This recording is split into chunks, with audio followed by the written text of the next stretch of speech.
The old Kop looks the same as I look down at the game. And there's that old green turf that Little used to play on.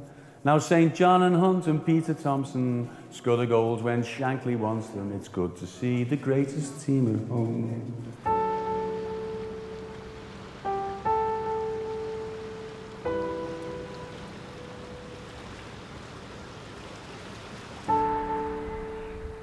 It's not a typically English city. It has its English base, but then people came from China, Italy, en masse from Ireland, Wales, Scotland. And I think that puts the song into people because, well, the Irish, for instance, are very famous for song. So are the Welsh. And I think people here are just dying to sing. Do you think you frighten the teams who come and play here? Yes, certainly.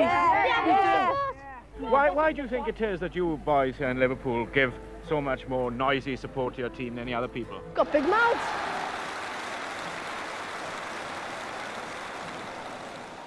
This football club is unique. There's no other football club that comes anywhere near us for songs. In our city, football and music go hand in hand. Liverpool fans adopted popular culture, popular music. That revolutionised football crowds in this country. People of this city are very passionate people. If they find something that they really believe in, then they will fight. And so the songs then become about pride and passion. Just as, you would add another European Cup to your club crest, you add another verse to these important songs that mean something to you.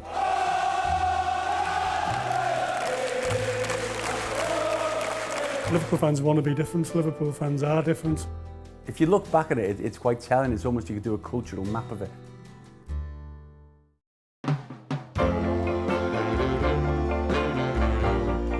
My dad and my uncles always told me that it had begun years ago, that the Kop was always a crowd that chanted where other crowds in other stadiums didn't. There was chants going back years and years ago. Heroes like Elisha Scott used to get his name chanted, and that's going back to the 1920s and 30s. I mean, there were songs in the 50s. My half fella told me like they used to sing for Billy Little, where give it to Billy, he's the one that's going to score the goal. For me, the whole thing about chanting in football really is Anfield. I know that there's lots of kind of folklore about the Brazilian fans, for example, and the Argentinians, South Americans, in terms of the rhythmic clapping and what people used to call the samba sound. Now listen to the Brazilian support. But what I'm fairly certain of is that in that period in the 60s, there was just no other place like Liverpool here in Britain or in the world. It was phenomenal. Liverpool, the Mersey sound. A sound that means something different from what it did when Liverpool was just an important port. Because now, much to its surprise, the great northern city has got a new industry, as incongruous as the soot on its classical buildings.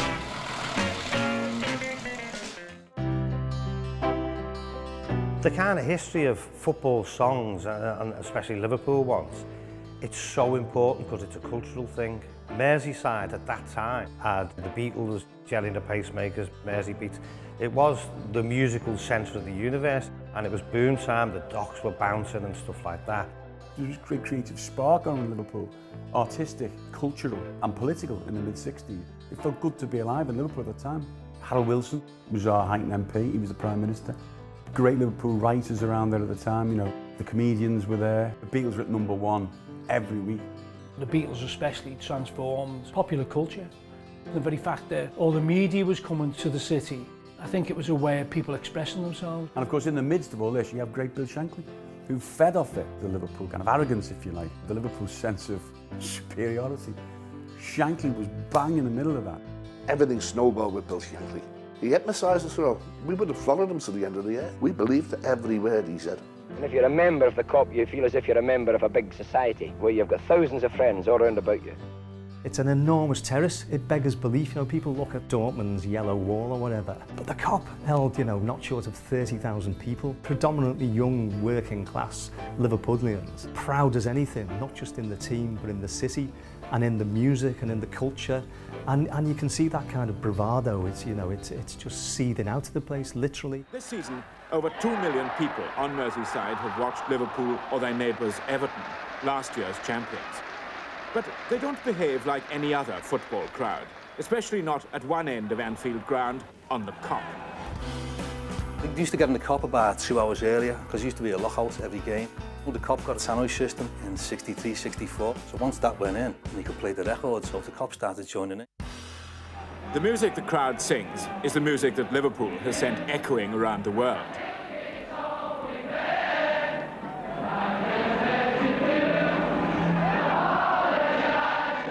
If you listen to the way they sing the songs, you know, you can see most of the young ones in the crowd know the words. There's one old fella in a flat cap and he just looks so irritated by the whole thing. He's like, oh, for God's sake, stop pushing, will you? You and your witty songs and everything. Let's just get on with watching the game.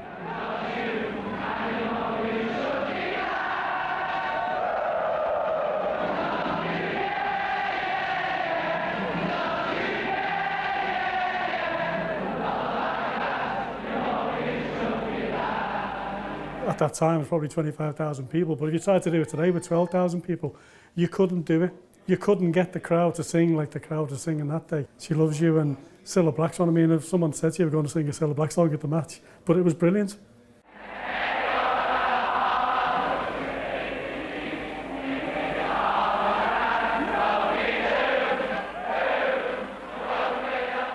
An anthropologist studying this Kop crowd would be introduced into as rich and mystifying a popular culture as in any South Sea island.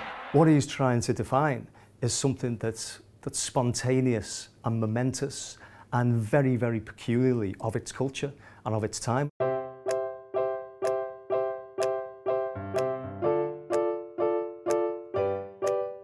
I took out this old book, FA Cup Finals 1946 to 65. There's no mention of fans at Cup Finals, and then I get to 1965 and the chapter's called EI Adio. And I'll just read something of it which made my heart leap when I read it, because I just thought, we're not imagining it. And it is. The 20th post-war final was not a great game. But when the details of the play itself fade from the mind, the memory of the crowd must surely remain. This was the noisiest and most passionate final of them all. Liverpool supporters have always been known for their vocal prowess, especially on their home ground at Anfield. The Liverpool fans have now discovered tunes as well as voices, and the singing of a wide assortment of songs, the famous choruses of EI Adio, attached to whatever line is immediately relevant. The chants of Liverpool, followed by 3 thunderous hand claps.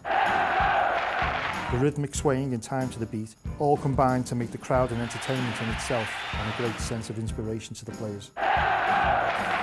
That's the day I first realised the chance Liverpool had, and we were the first team to have them.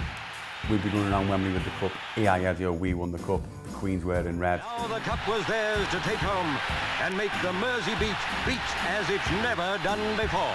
Live on television, you know, 20,000 Liverpool fans took an opportunity there to project the city to the world and did it wonderfully well, to the point where it was generally acknowledged as the first time an FA Cup final had been taken over by the supporters. I think one of the first great Liverpool songs with actual thought out words was, of course, it's Wembley on the 1st of May, hurroo, hurroo. So here's to Lawrence, Burr, St John, hurroo, hurroo.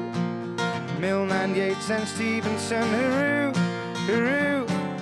Holland, Thompson, Waterman, Lola Smith and Callahan, and we'll all get blind drunk when Liverpool win the cup. Obviously written after the cup final because it celebrates the events of that cup final. A simple tune, probably sung in pubs like this, or in front rooms at family parties. Certainly not on the terraces. It would have been incredibly difficult to pick up simply because of the complexity of the words in it.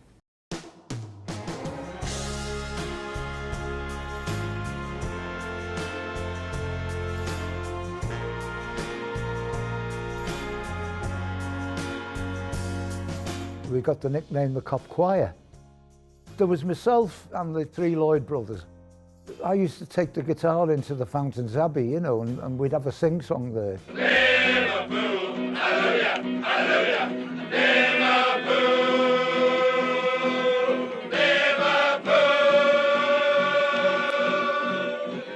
Liverpool, hallelujah, hallelujah. We'd sing all sorts, and we'd put a few Liverpool songs in because there were a lot of Liverpool supporters in there, you know. I'd write them down, and there's pieces of scrap paper in there, I think, where I've written some of them on. I'm sure that's how a lot of those songs did start. You know, all it takes is a few of them, and they'll start something, and everyone in the pub will, you know, if they laugh, and then there's a split second, and then they all join in, and it builds up and builds up. going up to the ground and into the ground. As away games, you know, on the trains and in the coaches. We'd start the sing-song and they gradually started picking up at the back of us and joining in. After a while, it started to expand, and away it went. Away it went. It was a wonderful atmosphere, it really was. You feel as though you're an integral part of the team. Sometimes I can make myself go to sleep of the night thinking of the roar of the Kop and just fancying myself thundering down the wing with me stomach hanging over my shorts, you know, and scoring that old vital goal. He used to stand on the Kop and he used to have a red flag. You know, like the American flag with the blue and the stars and the red and white stripes. You see him coming in about 5 to 3, you just see the top of the flag. Him and that flag were everywhere. You know what? These are the Weckers who've made Liverpool the most swinging city in soccer. At the slightest pretext, they'll break into song with variations on many themes. There's umpteen adios, you know, there were so many things. You could just put a little clip to adio, you know. And the sound that was coming out, it was really, really good, you know. I thought we should be on Britain's Got Talent, you know. There's only 30,000 of us.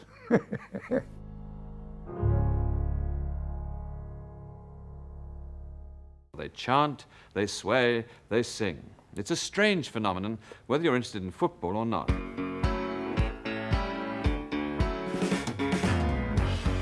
The Kop started singing about players with St John. That was to a popular song by the Rooters called Let's Go. Once Billy Little was the king.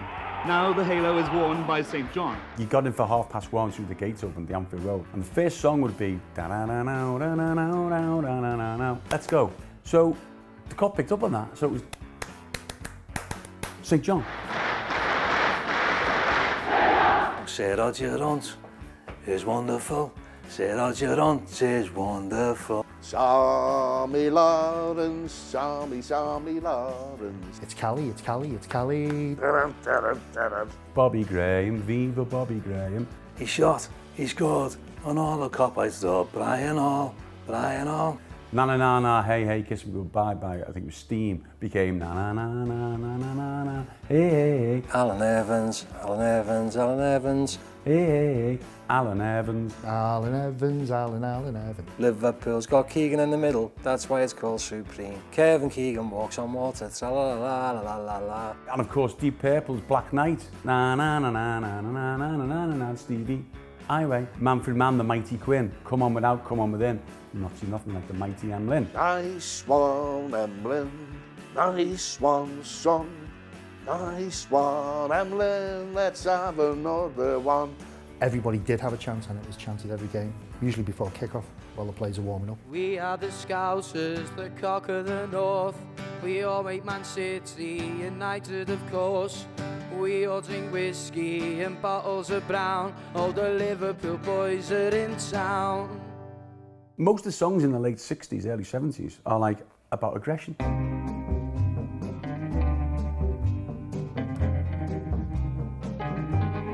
We look back with kind of misty eyes as if, oh, that funny old Kop, you know. But there was a lot of aggression.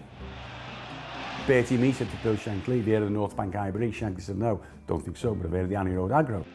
Those were the days, my friend, we took the Stretford End, we took the Shed, AGRO, Aggro. You had to watch yourself because every ground you went to, because Liverpool was such a great team, half of them wanted to kick our heads in. All the skinhead thing was happening in the late 60s. All the boot boys were coming in the early 70s, and the songs on the terraces reflected that. Gentle songs of the mid-60s became very tribal, so there'd be songs of hate.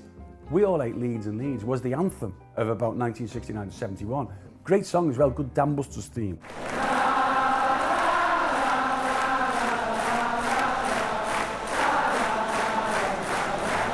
That really got the ground going, and of course, we ate Nottingham Forest, we ate Everton too.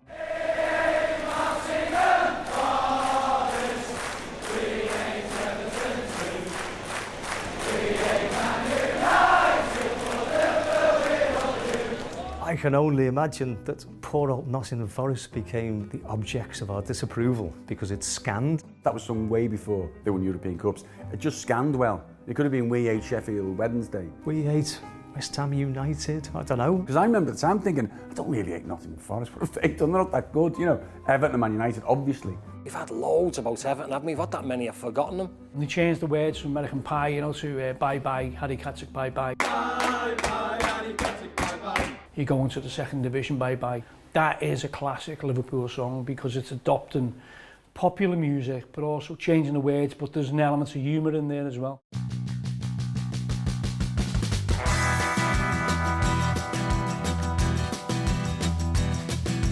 This city's wit is brutal anyway. It's cutting. I mean, it's ridicule. Like a lot of lads on that carpet, like from the docks and on building sites and everything, and that's where your humour and wit comes from. So, like, if anything happens, there'd be a spontaneous reaction to it. We played Leeds United. It was in the run-up to Christmas. It was freezing cold, frost on the pitch. So I'm trying to give Gary Sprague a little bit of a get out with the context of it, you know. So he has the ball, he goes to throw it out, like that. His arm kept going, and he threw the ball right in the back of the net. Then at half time, he just puts the records on. I let my heart fall into careless hands. Says O'Connor, careless hands. So that brought the house down, so everyone started singing. As soon as Gary Sprague come on the second half, we murdered him. Careless hands. Even when the cat ran on the field. No, it's a cat. I wonder which side it supports. Kop started singing, you know, a cat, a cat, a cat, a cat, a cat. I can remember we played Southampton in the FA Cup. Bill Shankly said in the Echo, they're an alehouse team. So the next day, Southampton come out to warm up, and the whole Kop was all chanting, alehouse, alehouse. Opposing players, and they used to get it big time, you know what I mean? Like ridicule. Mike Summerby used to play for Man City, and he used to sing, you know, I walk a million miles to the ends of your nose, Mike Summerby. And Jackie Charlton got it as well, I walk a million miles to the end of your neck, Jack Charlton. There was a song the Seekers had out in it was like late 60s or early 70s, you know, Georgie Girl. And they managed to condemn two players in one song. There was one that went, hey now, Georgie Best. You're a bigger tart than Gordon West. Frank Worthington, Stanley Bowles, flamboyant players from other clubs were generally the target of stick, and that's all it was, stick. There was nothing nasty in there. There's always the famous game against Grimsby, wasn't it, when the Kop got so bored. Started singing the names of the players, but putting Fish's names to the surnames and all that. So like, Phil Eel, oh Jimmy Place, Kenny Dogfish. As soon as there's a wall rush, you know, so was, you know, he just went like that, looked at the Kop like that, and a big face on him. Not the height of humour, but it was a sign of the fact that there was invention going on.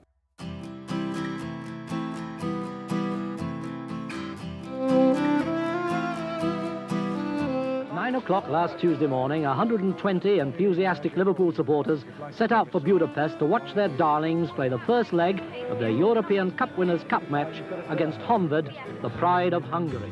There's no doubt that there's a direct correlation between, you know, Liverpool in Europe and the originality and the range of a load of our songs. Sing our songs with joy and pride.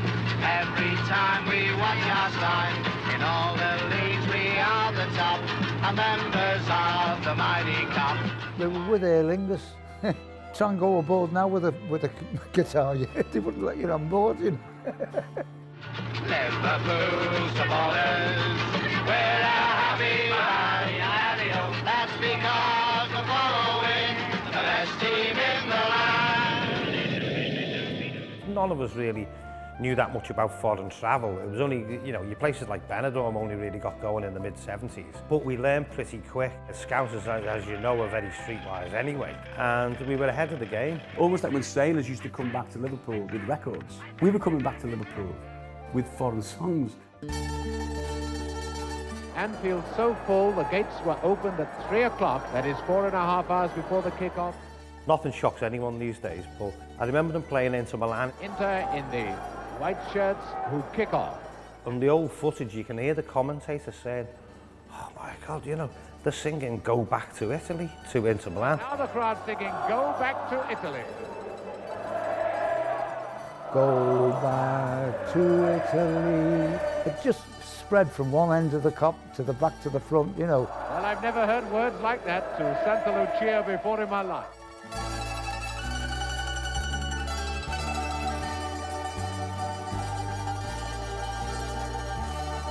The biggest influence was the Saint Etienne game because their fans were the first fans ever to come here en masse. An atmosphere here tonight matching the wall of noise which surrounded the players at Saint Etienne a fortnight ago.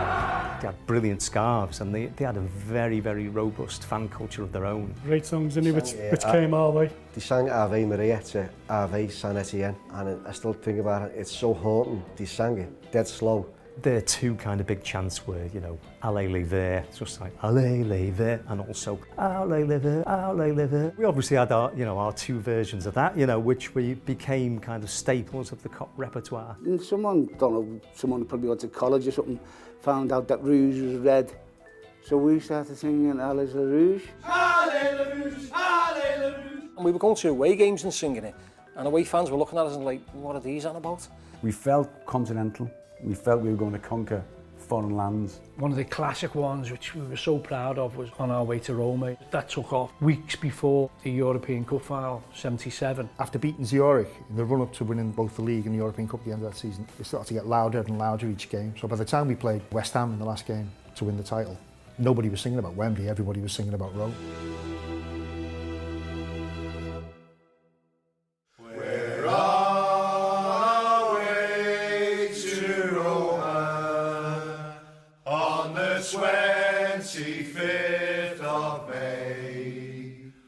All the Kopites will be singing, Vatican bells they will be ringing, Liverpool FC will be singing, when we win the European Cup. I think people just wanted to say to other supporters, we're not just in England and in the English League, we win the European Cups, we play in Europe.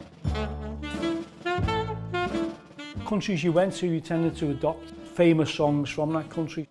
Underneath the Floodlights down in Dusseldorf, it's done to the tune of Lily Marlene.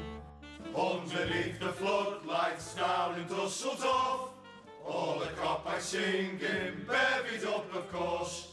We've been to Lisbon and to Rome, and our team never walks alone.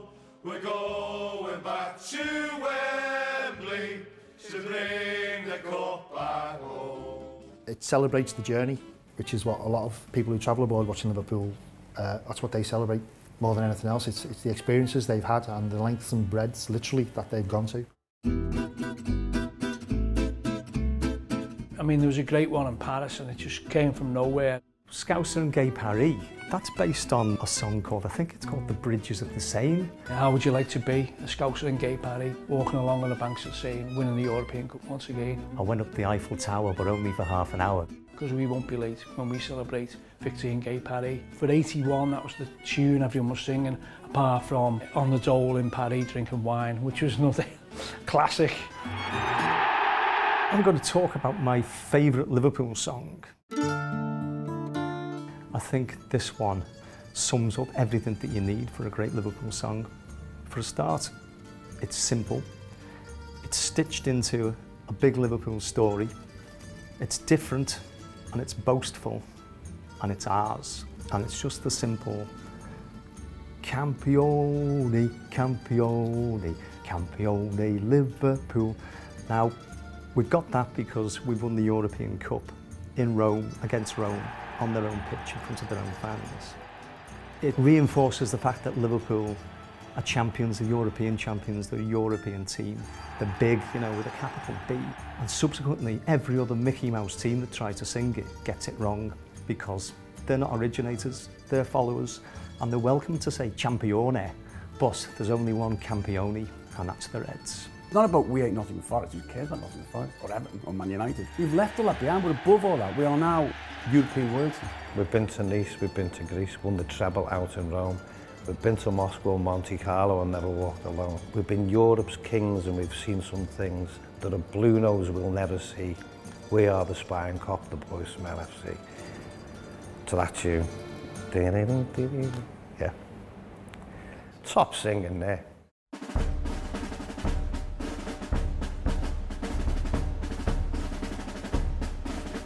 I think the best songs, they're actually battle songs.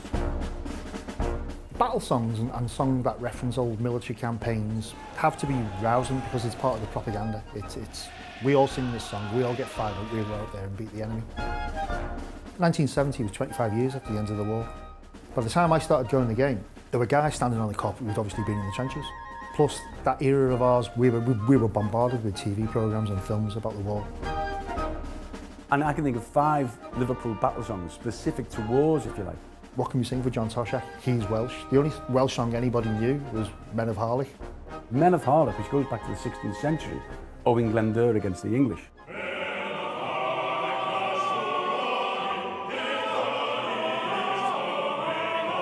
Yeah, getting nice 4 little lines in there. And Highway's off again. Stevie Highway's always running, John Toshak is always scoring.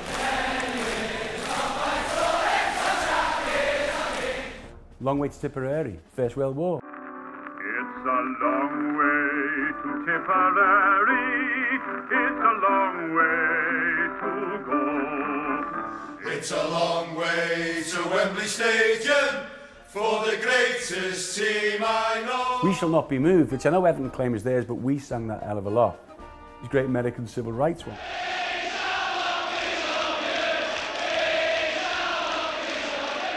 There's the tribal aspect of it as well. It's like us versus them. It happens in battle and it happens in football matches. The Horse of Montezuma is the marching song of the US Marines.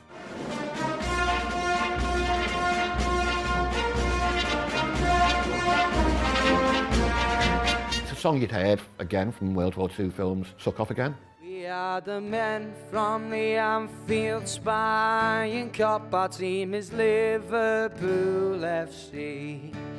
We like to sing and shout because we know we'll cheat a team to victory. One night, the Green Berets won it.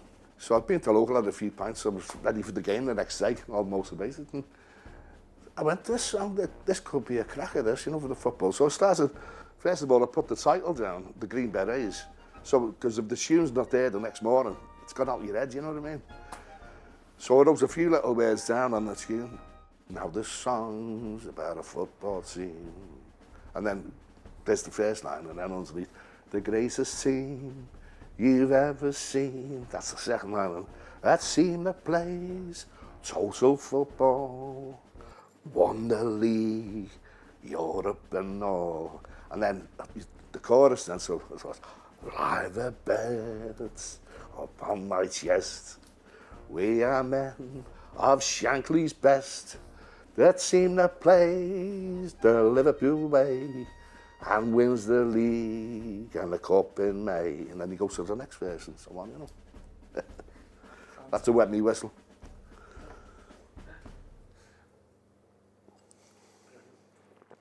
Let me tell you a story of a poor boy who was sent far away from his home to fight for his king and his country, and also the old folks back home.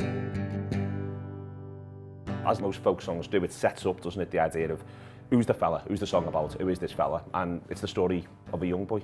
Tommy, and we're introduced to him, yeah, and he's poor. And he's a Scouser, yeah, and he's far from home. He is far from home. He's fighting for his king and his country, and also the old folks back home, who sound like great guys. So they put him in a Highland division, sent him off to a far foreign land, where the flies flew around in their thousands, and there's nothing to see but the sand. It's a shame that he's so far from home, but it's quite good that he's with the Highland lads. I reckon they'll be all right. Do you know what I mean? But rather them than a load of Southerners. Well, the battle, it starts in next morning under the radiant sun. What son is it? You see, I sing Arabian, and I don't know if I'm right or wrong, but I've just, when I first started singing, I started singing Arabian. It seems to me older fellas who might now see this and have a go at us, but they say Libyan, don't they? In Libya, by the way, not Arabia. Anybody ever sings that, I cannot help but having to correct them on the spot. I don't know how that happened. It was always Libyan. It means a lot to people, you know, and people will argue. Libyan son, Arabian son, you know. It's one of those situations where you probably never get anyone to agree, you know. How was the Bible ever written? No one can agree on a football song. I remember the poor Scouser Tommy, who was shot by an old Nazi gun as he lay on the battlefield dying, with the blood gushing out of his head. As he lay on the battlefield dying, these were the last words he said. Far away from home, it could be the Boer War, it could be the Crimean War, it could be Iraq, it doesn't matter. He's in the desert, he's dying for his country, but actually, as he's dying, he's thinking about the cause that he really loves, which is Liverpool. Oh,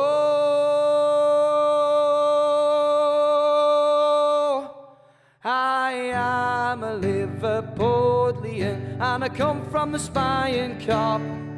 I like to sing, I like to shout, I go there quite a lot.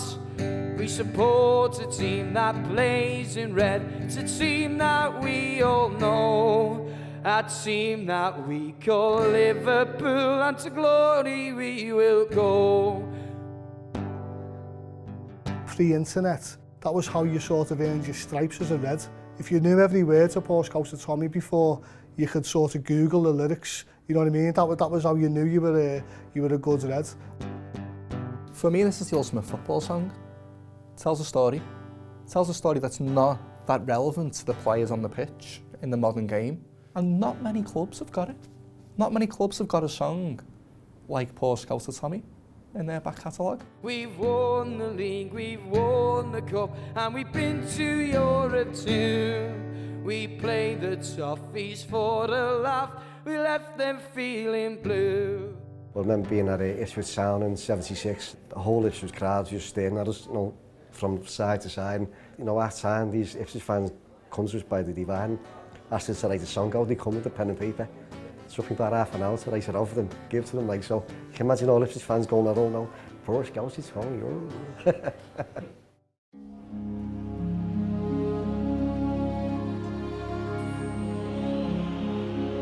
The bonhomie and the camaraderie on the Kop at a game just before Christmas is absolutely wonderful. In my mind, I imagine the smell of cigars and, you know, everybody's got whiskey on their breath and you're on the Kop singing, you know, Come All Ye Faithful.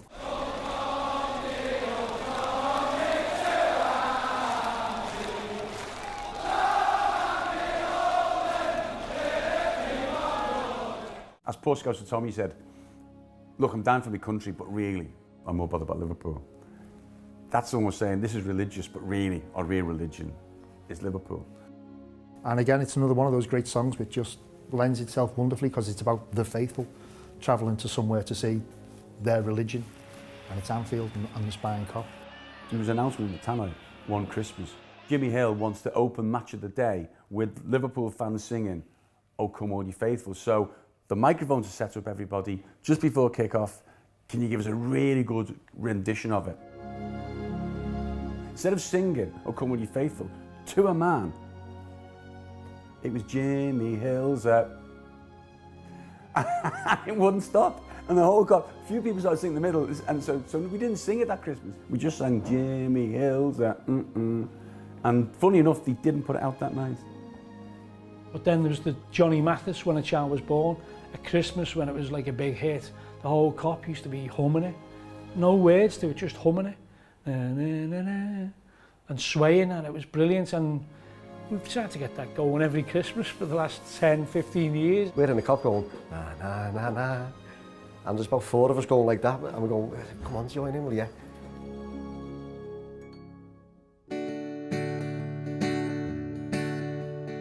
Every other Saturday's me half day off, and it's off to the match I go. I love to take a walk along the Anfield road, me and me old pal Joe. Every other Saturday is a kind of celebration of working class culture, really, in the sense that most factories and the docks, you finish Saturday afternoon, there'd be the bell, the horn, week's work was over. Saturday afternoon, you don't go home, you go for a drink, and you go to match with your old pal Joe. Oh yeah, my old pal Joe. Boss, didn't you sing a song like that? And that song should be booming out. I think that's a great song, mate. It's one of those that I think the younger generations now probably wouldn't appreciate in the same way because times have changed with television deals and all that kind of stuff. The idea of actually working Monday to Friday up to Saturday lunchtime and then having your afternoon off on Saturday to go to the game is alien. I love to see the lasses with the red scarves on. We love to hear the Kop Chants roar. When I first started going to the football, there was very few women went, and so for me that little line and that whole song just is so symbolic. I love to see the lasses with the red scarves on. I've got my time off work, I'm going to the football match, I love to see my team, I love to see them score. I like seeing women and men there, you know, it's great that they're being supported by everybody. But I don't have to tell you the best of all, we love to see the Liverpool score. We've won the English League about 1,000 times. UEFA was a simple do. We played some exhibitions in the FA Cup. We had the Wembley Wizards too. But when we won the European Cup in Rome, like we should have done years before, we gathered round at Anfield 100,000 strong to give the boys a welcome. It's a very anti-modern football song, because now there's 17 different kick-off times. People still remember football was about every other Saturday, literally every other Saturday. Your half day off to the match you go. Now it'll be every other Friday, every other Sunday, every other Monday, every other...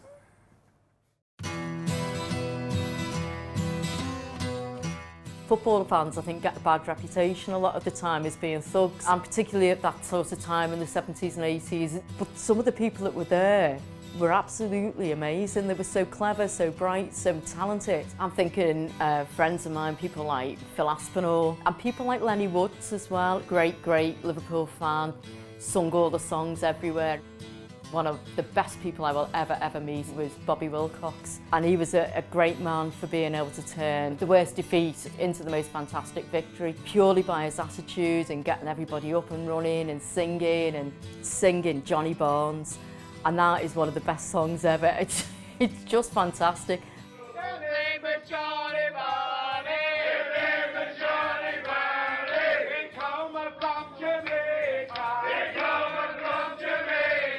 And Johnny Barnes went this way and Johnny Barnes went that way. And the whole pub is singing it, but Bobby's leading it. Johnny Barnes went that way, and all the defenders went that way. When we used to go on the coach, Bobby would get on, you know, he was like Shankly. He used to get on the mic, what's the deal with you? What's the deal? We'll bounce back next week, you know, and he'd get everyone going. Next minute he'd start singing, There Was a Soldier, and everyone would be lifted again. But another 3 or 4 pints, and everyone would be like that, as if we'd won. Well, as you know, Liverpool have played Celtic a few times. And when you go up there and they play in Liverpool or another big club, the atmosphere there, it's unbelievable, you know, it's really, really good. And when we were coming home, we were talking about the atmosphere and that song, you know, what's it called, the Field of Athenry. Love that song anyway. And I said, I'm going to try and put some words to that song. Outside the Shankly gates, I hear a Kop calling.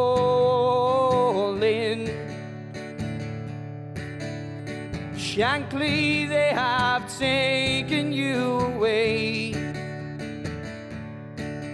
but you left the great 11 before you went to heaven. Now there's glory round the fields of Anfield Road. Fields of Anfield Road is an old Irish emigrant lament about somebody watching loved ones going away from Ireland to the New World. And they're looking back at their homeland, the fields of Athenry. Just scans perfectly for the fields of Anfield Road. This city is steeped in it, in Celtic tradition. You know, like we've got more in common with Dublin, Glasgow and New York than we have with London. It wasn't a surprise that we you know, changed the lyrics to that. I know, like Gary Fergo from Ayton, you know, well in Gary for doing that. Got to about 1996 and I started doodling, and the words were fitting in pretty easy. And you know, we tweaked it a little bit and that. And then in the end, I just thought, that's great, that, you know, really good, that. Outside the Paisley gates, I hear a Kop calling.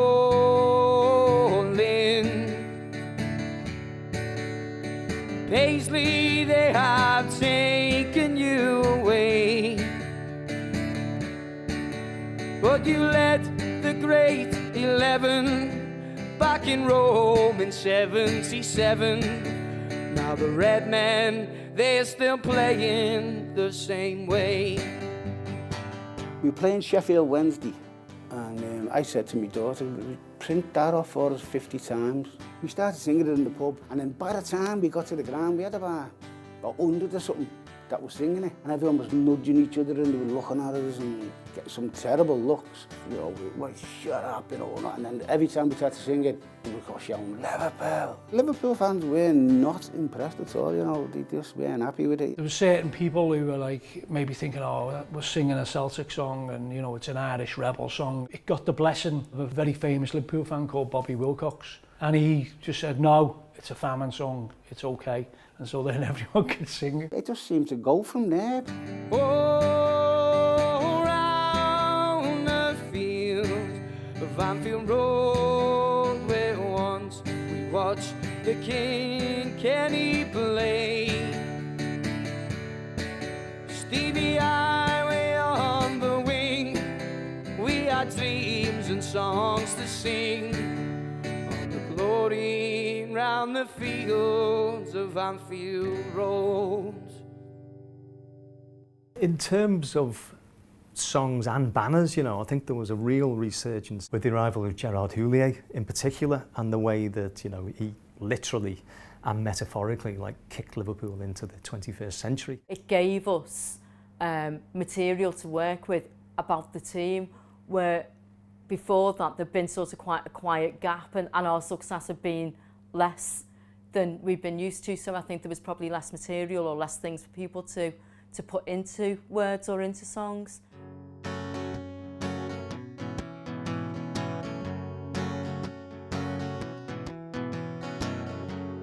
Paul Anderson, season ticket holder, and I've been going the match since 1995. Andy Jones, got my first season ticket in '98. Joel Richards, been going the match since 1997. And I think probably when I first started going to like the match, you'd hear them in pubs and things, that people singing them, a few more people, and it'd slowly grow. And then gradually after that, maybe you'd hear them on coaches and things like that, going to away games, and then all of a sudden it'd maybe follow into the ground. For me, it sort of started around the treble-winning season, Gerard Houlier's team, where those songs sort of came into their own. You think about the Vladimir Smicha one, he's Czech, he's great, he's Paddy Berger's mate. Childish, simple, but it worked because it just allows everyone to get onto it, you know, it's inclusive. Sometimes they were as simple as like Westerveld, he's big, he's Dutch, we like him very much, Westerveld. They're the ones that work as well, the sort of 3, 4, 5 line ditties, the nursery rhymes really. I just remember that sort of era on show, like to Heiko, wasn't it? On show, on show, on show. On show, on show, on show, on show, on show. Yeah, when they attack, he's always back. Yeah, so that kind of thing. The cup final against Arsenal 2001, no 1-0 down, 2-1 up, Michael Owen won the cup. 1-0 down, 2-1 up, Michael Owen won the cup. It was a new generation's turn as well, Yeah, wasn't it? massively. They've read all the books, they've watched all the DVDs, they could dream up the flags and the banners and the songs.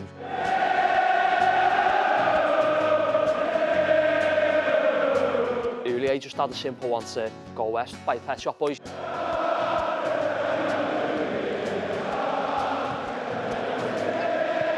Who Let the Reds Out is DJ Otzi. You know, I can't think of anything more crass in so many ways than having one of your great songs being based on a DJ Otzi song. And yet, it's so perfect, isn't it? You know, Gerard Houllier, the softly spoken headmaster has come in, and he's unleashed the beast again. And it led to that explosion of what I think was the greatest era for songs in Liverpool's history, was the Rafa years.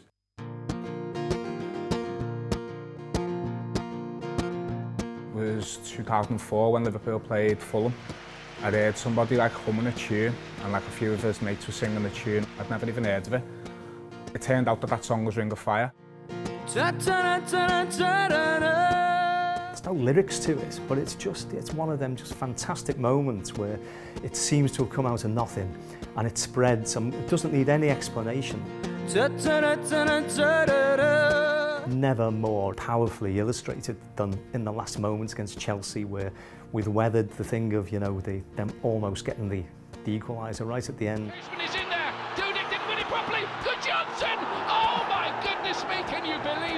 And there's a collective sigh of relief, and then suddenly, you know, there's a minute left on the whole ground. There's the, you know, the ring of fire, all the scarves are twirling.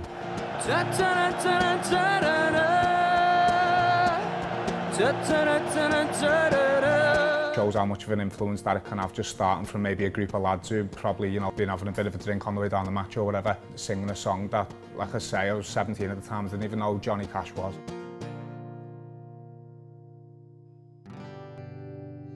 We won it in Wembley, we won it in Cape Party, 77 and 84 it was Rome. We won it 5 times, we won it 5 times, in Istanbul, we won it 5 times. Under Rafa, you know, what we start seeing is the re-emergence of genuinely international players, you know, world-class players in a Liverpool shirt, and Liverpool teams that can take on the best and can beat the best. It was all rousing stuff. It was kind of really, it was pride of being back. It was pride of reclaiming what we used to do, sing about our glories. He instilled an enthusiasm into the fans, and the very fact that, you know, you could look to your Spanish repertoire, because Liverpool hadn't exhausted that. We hadn't had the European Cup final in Spain.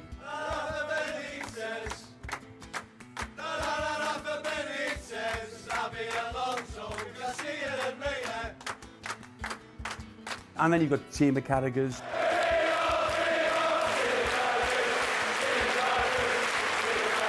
Steven Gerrard is our captain. Steven Gerrard is a red, he's a Scouser born and bred.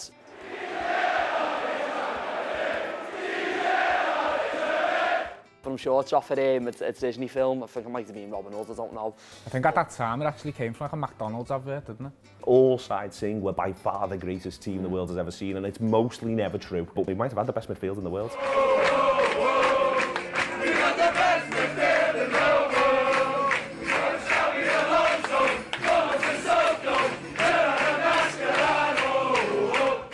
We were going to people's grounds, big games, big grounds, and we were saying, we're here, and we're the best, and this is our song. And it might not be strictly true, but it's almost part of the football rules, certainly part of the Liverpool Football Club rules, that you turn up and you say, we're here, we're good, we're swaggering about it, watch us go.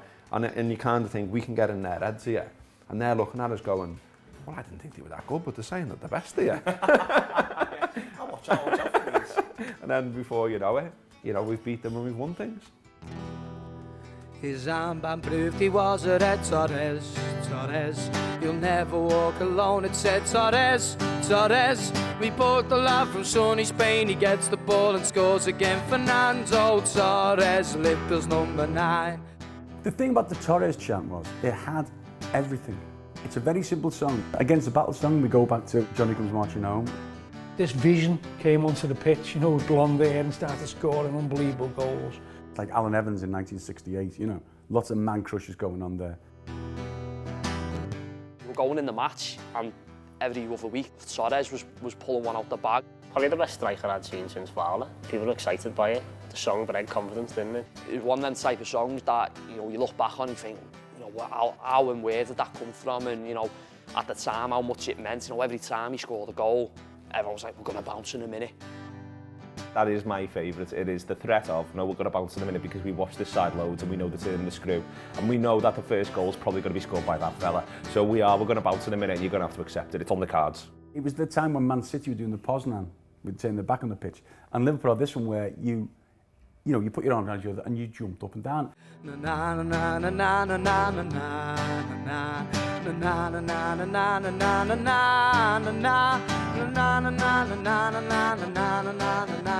Fernando Torres, Liverpool's number 9. I remember being at games, bouncing, shattered. Too many drinks beforehand, almost certainly not fit enough. Watching these lads on the pitch, it's all pretty stressful anyway. I know suddenly I'm jumping up and down and I'm thinking I'm getting a bit dizzy here. But he scored all the goals, so you had to bounce. And it was just in fitting with the time where I said so many great songs about the Rafa Benitez era.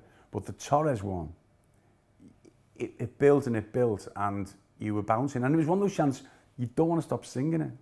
We are Liverpool, sha la la la la. We are Liverpool.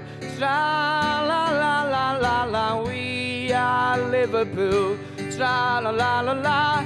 We're the best football team in the land. I think good songs are linked to the success on the pitch. More recently, when we nearly won the league with Brendan Rodgers, lots of good songs. And you think about the likes of We Are Liverpool. Originally for me that was always just something which was on like an old CD that you know you'd put on when you were a kid.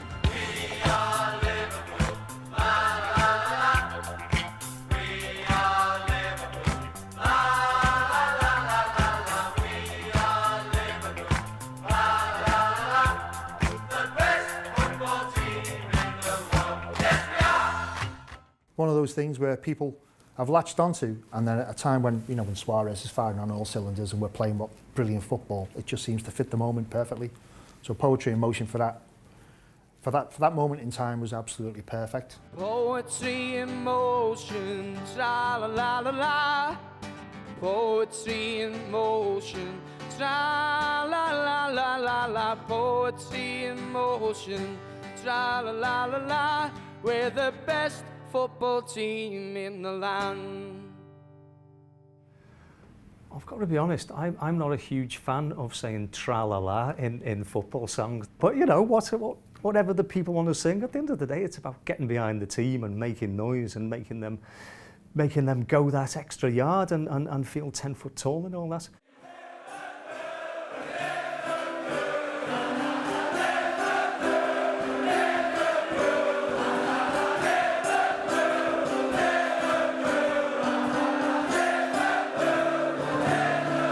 Songs can originate in the pubs, on the coaches, that kind of thing. But I think more recently, one or two have came out of the boss sessions that we do after the game. So on the back of the magazine, a few of us got together and started putting on these gigs almost after the game, gatherings where like-minded lads, mainly the lads who go to the away games, the younger lads, would all get together in a warehouse in town and listen to some live music.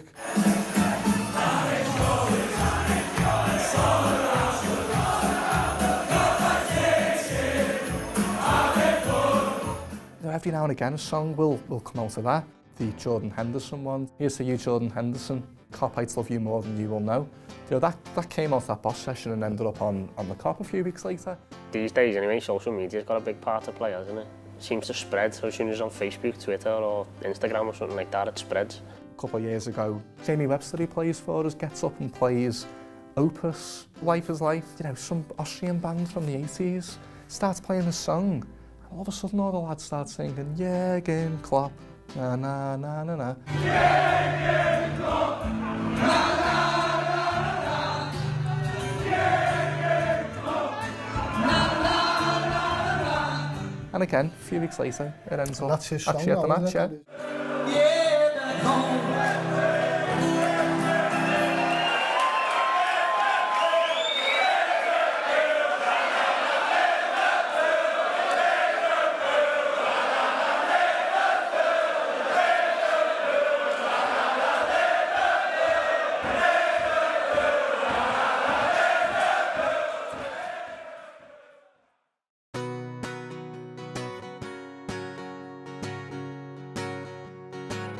My main aim, my main ambition is to please these people. I live for these people. That's all. This is my religion. Yeah, here. It's really as serious as that? Yes, oh yes, I see, yes. And I mean, I'm not trying to be silly about it. This is my religion here. Shankly is our hero, he showed us how to play. The mighty Reds of Europe, but after win today. He built a team of champions with every man a king. And every game we love to win, and this is what we sing. We love you, Liverpool, we do. We love you, Liverpool, we do. We love you, Liverpool, we do. Oh, Liverpool, we love you. There's no doubt that we've moved into a new chapter, and I'm emotional and sentimental about the old days. I was lucky enough to live through some of the greatest nights, but we're in a new era, and I still think that our fan culture is different and better than any other fan culture anywhere in Europe. And we have to embrace the fact that, you know, it is no longer predominantly a young male working class fan base, you know. We have to preserve that, we have to ensure that that's always there. But we've got to find ways that you know, that everybody's got a part to play as well. And you know, I think the foundations are there. There's new chapters to be opened yet. 'Cause we're the best in all the land, and that's the reason why we love you, Liverpool. We do. We love you, Liverpool. We do. We love you, Liverpool. We do. Oh, Liverpool, we love you.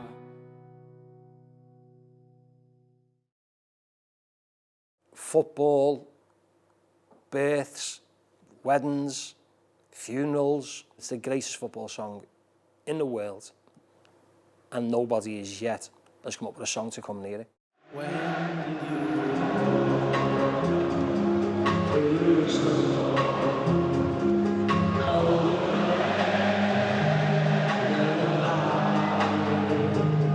Although it's originally from the film Carousel, it was Jerry Marsden's version that the Kop adopted. It could not be more fitting as an anthem for this unique and romantic football club.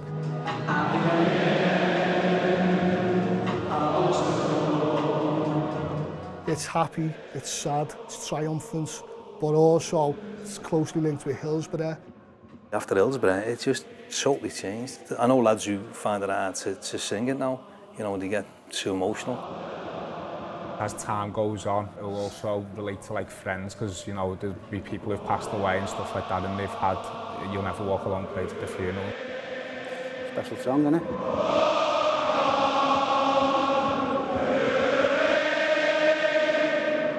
It's about having hope, it's about never giving up. That's the motto of the lads at the team, and the lads will always be together, you know. But it's as much as part of the club as the Liver Bird or the colour red. And other clubs can buy stuff, but they can't buy that song. They would love to have that song. You can manufacture whatever you want, but it's now been accepted that the football song is You'll Never Walk Alone, and that's down to the Kop.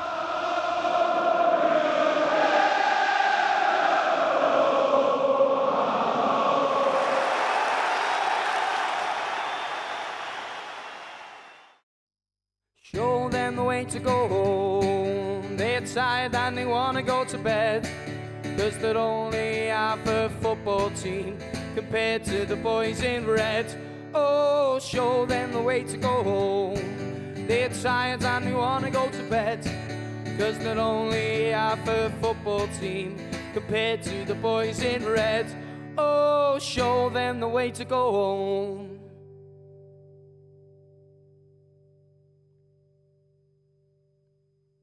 Liverpool, Liverpool, every weekend we greet you. You look right, red and white, there's not many to beat you. You are so fine, may you always shine, stay on top forever. Liverpool, Liverpool, we'll support you forever.